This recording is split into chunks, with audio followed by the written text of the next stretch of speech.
Oi, sétimo ano. Hoje nós vamos continuar a falar dos domínios naturais do Brasil, na nossa apostila 3. Nós já falamos na última aula sobre o domínio amazônico. Nós já falamos sobre a floresta, os rios, as cidades que se desenvolvem geralmente na beira das estradas, na beira das margens dos rios. Nós já falamos das faixas de transição, que não tem como um domínio se transformado para o outro no mesmo lugar, eles precisam de um espaço para ir se transformando.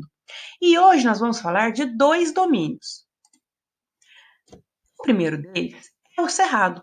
É esse domínio que fica no centro do Brasil, no meio do Brasil, bem na região centro-oeste.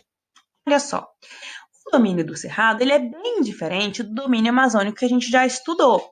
Ele não é uma área florestal, ele não tem tantas árvores e com tantas folhas como a gente viu na floresta amazônica. Ele está localizado no centro do Brasil e um pouco no extremo norte, lá no Amapá. O clima é tropical típico, altas temperaturas com pouca variação, chuva no verão e o inverno mais seco. Esse é o tipo do clima que eu tenho no Cerrado, tropical típico. No Cerrado, eu tenho um relevo alto. Olha só, Planalto Central são áreas altas. Olha a diferença de altitude para essas regiões. E esses planaltos servem como divisores de água. O que é um divisor de água? Olha aqui nessa imagem. Um divisor de água é uma separação natural entre os rios das bacias hidrográficas. Se não tivesse essa área mais alta separando, provavelmente os afluentes se encontrariam. Mas ele se chama divisor de águas exatamente porque ele é mais alto, então ele acaba separando as águas das bacias hidrográficas. Por isso esse nome divisores de água. O cerrado tem uma vegetação mista. Tem tanto algumas árvores esparsas, como arbustos e vegetação rasteira. Mista significa misturado. Então, eu tenho poucas árvores, muitos arbustos e uma vegetação mais rasteira. Olha só, e mesmo as árvores não são aquelas árvores que a gente viu no domínio florestal da Amazônia. Não são árvores grandes, não são árvores com muitas folhas, são árvores mais secas, mais retorcidas. E o cerrado, ele também recebe o nome de savana brasileira. Por quê? Essa vegetação do cerrado é muito parecida com a savana africana, com um tipo de vegetação da savana da África. Por isso recebe esse nome. Então, quando eu falo de cerrado ou savana brasileira, eu estou falando da mesma região, do centro do Brasil. E agora nós vamos falar de um outro domínio, olha, da Caatinga. Vocês vão ver que é um domínio bem diferente de tudo que a gente já viu. Ela se aproxima, ela lembra o cerrado, mas mesmo assim ela é bem diferente, porque é um domínio sem muita água. É um domínio de plantas xerófilas, que estão acostumadas a pouca água, porque essa região do Nordeste, que é chamado de polígono das secas, olha só, não é no Nordeste todo, viu? É só no centro do Nordeste.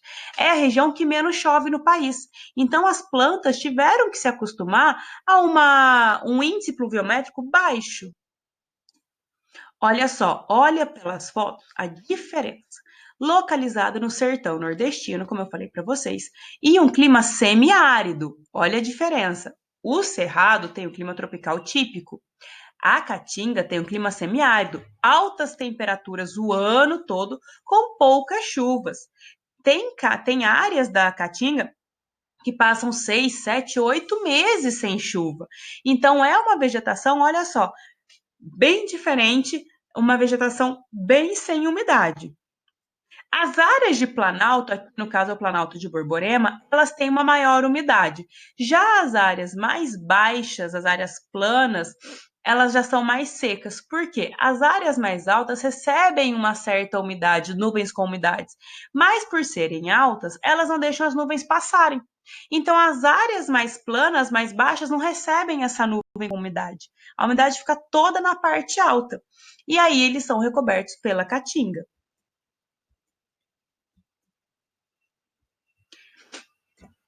Lá na Caatinga, eu tenho a grande maioria dos rios como rios intermitentes. Olha essa imagem de uma ponte.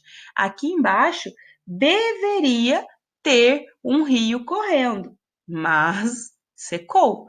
Por quê? Os rios intermitentes que tem na região da Caatinga, eles em época de estiagem a água some, por isso eles têm essa classificação de intermitente. Eles ficam com o leito seco. O único rio que não sofre com isso é o único rio perene da região, é o Rio São Francisco. Mesmo em épocas de estiagem, de falta de chuva, falta de água, o nível dele pode até diminuir, mas ele não some, ele não desaparece. Então, olha, a grande maioria dos rios do Nordeste são intermitentes, da Caatinga, do Sertão, são intermitentes. Eles somem do caminho do leito. Já o Rio São Francisco não, ele é o único rio que mesmo durante a seca, a água dele diminui, mas não desaparece. Olhem só para a gente analisar a vegetação da Caatinga. Plantas xerófilas adaptadas ao clima quente e seco. Olha só, sem folhas, muitas vezes as folhas se transformam em espinhos, árvores e arbustos espalhados, raízes longas para tentar chegar o mais próximo do lençol freático, mais próximo da água subterrânea possível, e folhas que podem se tornar espinhos. Então, essa vegetação da caatinga é uma vegetação que realmente se destaca, ela é bem diferente das outras que a gente já viu e de que nós vamos estudar ainda também.